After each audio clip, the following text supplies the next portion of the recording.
आज के इस वीडियो में हम लोग टॉप 10 क्वेश्चन समझने वाले हैं केमिस्ट्री से रिलेटेड जो टॉपिक है।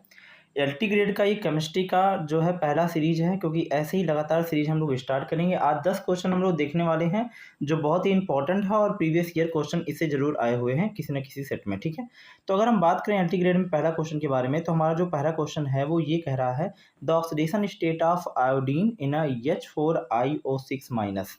इसमें ये क्वेश्चन है कि इसमें आयोडीन का जो है ऑक्सीडेशन स्टेट पूछा जा रहा है। तो बेसिकली सबको पता है कि H4 लिखा है, I लिखा है, O6 लिखा है माइनस। तो अगर इसको हम सॉल्व करें तो इसका पूरा का पूरा नंबर जो आएगा वो आएगा प्लस का 7। बाकी हम लोग सॉल्व कर लेते हैं सॉल्यूशन कैसे बनेगा। तो देख लीजिए आप लोग, जो है H4IO6 माइनस जो है, अगर हम I की जगह पर x मान लें उसको, और हाइड्रोजन का जो ऑक्सीडेशन नंबर होगा वो 1 होगा और इसकी वैल्यू x मान ली जाए, और ऑक्सीजन का -2 होता है और ये चार्ज माइनस का है वो इस साइड आ जाएगा। तो टोटल कैलकुलेशन जो हम करेंगे तो ये निकल के आएगी वैल्यू क्या, प्लस का 7। ऐसे हम दूसरे क्वेश्चन की बात करें तो दूसरा क्वेश्चन हम लोग का ये है कि the compound which does not react the with sodium, यानी ऐसा कौन सा कंपाउंड है, वह कौन सा यौगिक है जो सोडियम के साथ अपक्रिया नहीं करता। तो कंपाउंड कौन सा है जो सोडियम के साथ अपक्रिया नहीं करता। C2H5OH है, या CH3COOH है, CH3OH है, या CH3COCH3 है। यानी ये आपका एल्कोहल हो जाएगा, ये कार्बोलिक एसिड, और ये आपका ये भी एल्कोहल है, और ये प्राइम मतलब दोनों एल्कोहल जो है ये नंबर ऑफ कार्बन इसमें ज़्यादा है और इसमें नंबर ऑफ कार्बन कम है। ये आपका ईथर होता है, और ईथर ये ऑप्शन सही होता है। ऐसा क्यों हो रहा है आप समझने का प्रयास कीजिए। तो ऐसा इसलिए होता है क्योंकि जो ईथर है वो सोडियम के साथ रिएक्शन नहीं करता, क्योंकि ईथर जो है वो अगर केमिकली फॉर्म में देखा जाए तो वो अनरिएक्टिव होता है। और ईथर क्योंकि सक्रिय धातुओं जैसे सोडियम और पोटेशियम, अमोनिया, क्षारों और उसके बाद ठंडे या तनु अम्लों के साथ ये अपक्रिया जो है के प्रति निष्क्रिय रहता है, तो इनके साथ रिएक्शन नहीं करता। ये बात आप लोग नोट कीजिएगा दिमाग में, ठीक है। ऐसे ही हम बात करें नेक्स्ट क्वेश्चन के बारे में, तो नेक्स्ट क्वेश्चन जो हम लोग का है वो ये है कि यहाँ पर कह रहा है which one of the following does not observe to anti markovnikov of addition reaction with HBr। तो कह रहा है एंटी मार्कोनी जो है एडिशन रिएक्शन जो है वो कौन सा प्रदर्शित नहीं करेगा। तो पहले देखिए, मार्कोनिक ऑफ रूल और एंटी मार्कोनिक ऑफ रूल ये दोनों क्या होते हैं, ये वो होते हैं कि जब हमारे पास कोई भी एल्कीन है और वो अनसिमेट्रिकल है। अनसिमेट्रिकल एल्कीन जो है वही एंटी मार्कोनिक ऑफ का रूल और मार्कोनिक ऑफ का रूल उसी पे लगता है, सिमेट्रिकल पर नहीं लगता है। तो अनसिमेट्रिकल और अनसिमेट्री क्या है, तो ये देखिए जैसे यहाँ डबल बॉन्ड है और डबल बॉन्ड के इधर भी आपका CH3 है और इधर भी आपका CH3 है, तो दोनों तरफ सेम हो जाए तो इसे बोलते हैं सिमेट्री। तो ये सिमेट्री वाले जो है यही जो है मार्कोनिक ऑफ का रूल और एंटी मार्कोनिक ऑफ का रूल प्रदर्शित नहीं करते हैं। तो पहला ऑप्शन ही सही हम लोगों का है।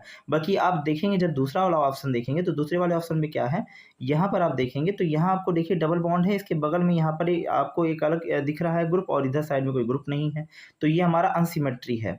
यहाँ देखेंगे तो यहाँ भी एक कार्बन इधर और 2 कार्बन इधर है, तो सिमेट्री नहीं हो रही है। यहाँ देखेंगे तो इधर भी आपका एक कार्बन है, तो ये सिमेट्री नहीं हो रही है।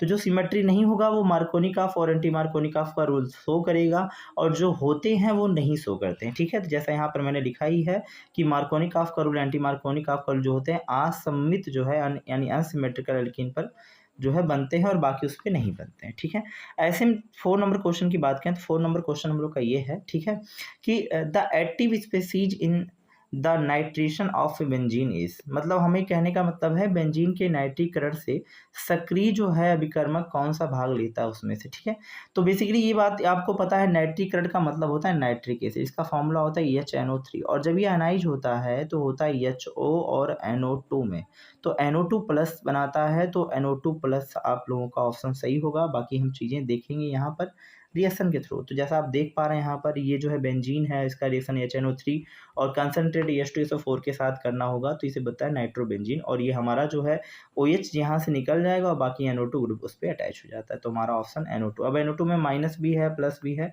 और आपको इतना क्लियर होगा कि NO2 जो होता है वो प्लस में बनाता है, ये आपको याद हो, क्योंकि इलेक्ट्रोफाइल होता है। इलेक्ट्रोफाइल जो होते हैं वो हमेशा पॉजिटिवली शो करते हैं, और बेंजीन इनके फॉर्म में, न्यूक्लियोफाइल नेगेटिव होता है। तो ये न्यूक्लियोफाइल है और ये इलेक्ट्रोफाइल है, तो बेसिकली ये सही होगा, ये गलत हो जाएगा। ठीक है, ऐसी बात करें नेक्स्ट क्वेश्चन के बारे में, तो नेक्स्ट क्वेश्चन हम लोग का ये है क्वेश्चन ये कह रहा है कि question number 5, which of the following compound will undergo self aldol condensation. मतलब कह रहा है कि जो है स्वतः एल्डोल संघनन अपक्रिया देगा, कौन सा कंपाउंड स्वतः एल्डोल संघनन अपक्रिया देगा। तो आपको पता है कि एल्डोल कंडेंसेशन रिएक्शन वो देते हैं जिनके पास अल्फा हाइड्रोजन प्रेजेंट होता है। तो जैसा आप देख रहे हैं ये एल्डिहाइड ग्रुप ये भी है और ये बेंजीन के साथ एल्डिहाइड ग्रुप और ये है, तो यही जो है इसके पास अल्फा हाइड्रोजन है प्रेजेंट तो वही देगा। लेकिन फिलहाल हम लोग समझ लेते हैं यहाँ पर, जैसे हमने लिखा भी है सॉल्यूशन यहाँ पर कि so aldehyde and ketone which have alpha hydrogen present in a with react with dilute NaOH in the formation of aldol condensation reaction. तो यहाँ पर आप देखेंगे ये जो कंपाउंड आप लोगों का है CH3 CH2 और CHO, तो इसके पास अल्फा हाइड्रोजन प्रेजेंट है क्योंकि देखिए ग्रुप से अटैच कार्बन है, अल्फा कार्बन होता है, इसके बगल वाला कार्बन हाइड्रोजन भी अल्फा हाइड्रोजन होता है। अगर आप बेंजीन में देखेंगे ना तो बेंजीन में आपको जो है रिंग है और उसके बाद लगा हुआ CHO है, क्योंकि यहाँ पर कार्बन ये ग्रुप तो है, ग्रुप के बगल में कार्बन भी है लेकिन इसके पास हाइड्रोजन ऑक्यूपाई नहीं है, तो ये भी नहीं शो होगा। अच्छा यहाँ पर क्या है, यहाँ हाइड्रोजन है लेकिन ये हाइड्रोजन डबल बॉन्ड से है तो ये शो नहीं करते, यहाँ पर भी वही हाल है, तो ये दोनों अपना बनेगा नहीं, तो ऑप्शन नंबर हमारा यही बी सही होता है। ठीक है, तो एक बार रिवाइज कर लीजिएगा, ठीक है, समझ में आ गया होगा आप लोगों को। ऐसे ही क्वेश्चन नंबर 6 की बात करें तो क्वेश्चन नंबर 6 हम लोग का ये कह रहा है कि which of the following is a paramagnetic. तो इसमें से कौन सा जो है अनुचुंबकीय यानी पैरामैग्नेटिव है, N2O है या N2O5 है या NO2 है या N2O3, इनमें से कौन सा आप लोगों का जो है वो पैरामैग्नेटिव होता है। तो आपको इतना पता है कि NO2 जो होता है वो पैरामैग्नेटिव होता है।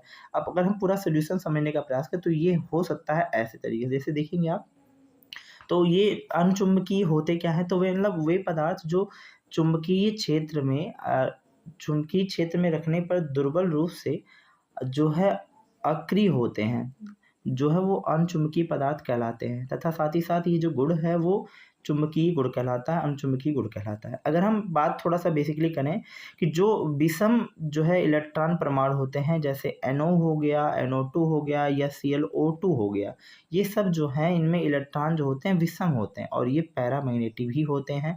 विषम परमाणु का मतलब ही आप समझ सकते हैं, जैसे देखिए यहाँ पर ऑक्सीजन बैलेंस है, यहाँ नाइट्रोजन भी आ गया, तो विषम वाला कैरेक्टर ये अपना रेजोनेंस भी बनाते, तो ये बनाते, तो NO2 आपका सही होगा। और ये दिमाग में आप रख लें, तो ऐसे बहुत से कंपाउंड है लेकिन यही बार बार घुमा के हमेशा एग्जाम में दिया जाता है। तो आई होप आप लोगों को समझ में आ रहा होगा। ऐसे हम बात करें नेक्स्ट क्वेश्चन नंबर 7 के बारे में, तो क्वेश्चन नंबर 7 हम लोग का ये कह रहा है in radioactive decays an emitted electron comes from.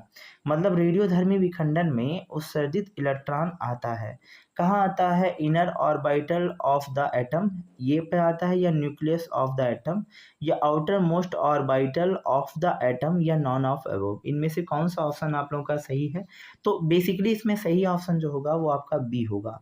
इतना तो आपको क्लियर ही पता है कि जो आप देख रहे हैं कि जो परमाणु होते हैं, परमाणु नाभिक में स्वतः विघटन जो है रेडियो एक्टिव जो है वो क्षय देखने के लिए मिलता है। और आपको पता है कि रेडियो एक्टिव विघटन में जो है परमाणु नाभिकों में जो विक्षोभ जो किरणें निकलती हैं, अल्फा बीटा और गामा किरणें निकलती हैं। जब किसी परमाणु में जो है स्वतः विघटन होगा तो उसमें अल्फा और बीटा किरणें जो है वो इमिट होती हैं, तो इसी के थ्रू ये चीज़ें देखने को मिलेगी। बाद में अल्फा और मिलता है और ये चीज़ें बन जाती है बीटा न्यूक्लियर। तो पूरा डिटेल में आप तो टॉपिक थोड़ा बहुत जान ही रहे होंगे, बस आपको PYQ के समय ये समझना है कि न्यूक्लियस में ये चीज़ें देखने को मिलती हैं। ऐसे हम 8 नंबर क्वेश्चन की बात करें तो जो हम लोग का 8 नंबर क्वेश्चन है वो ये है, और ये बहुत इंपॉर्टेंट क्वेश्चन है, हर सेट में कहीं ना कहीं मिल ही जाता है। Which is dependent of the temperature. मतलब इनमें से कौन सा ऐसा जो है मॉलिक्यूल या ऐसा कोई कंपाउंड है जो है ताप पर निर्भर नहीं करता।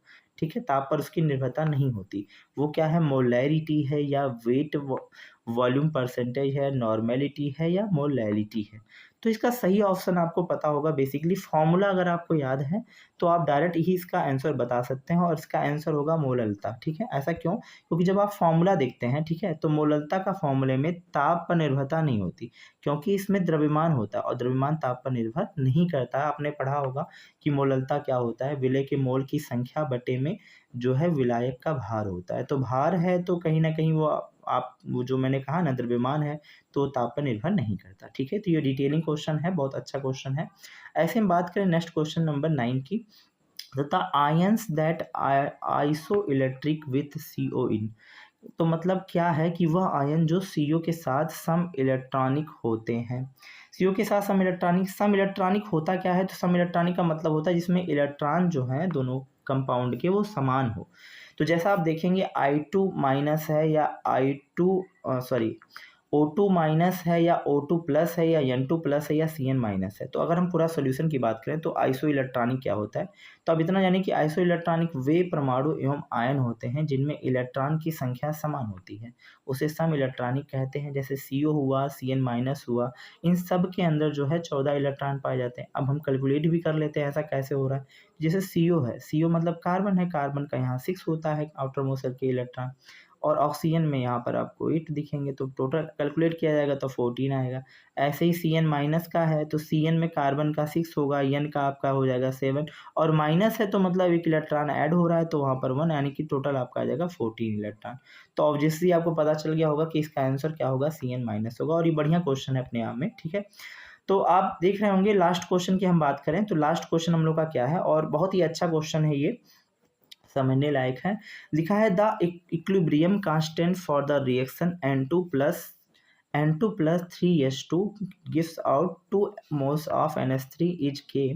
Then the equilibrium constant for the reaction in NH3 1/2 N2 plus 3/2 H2।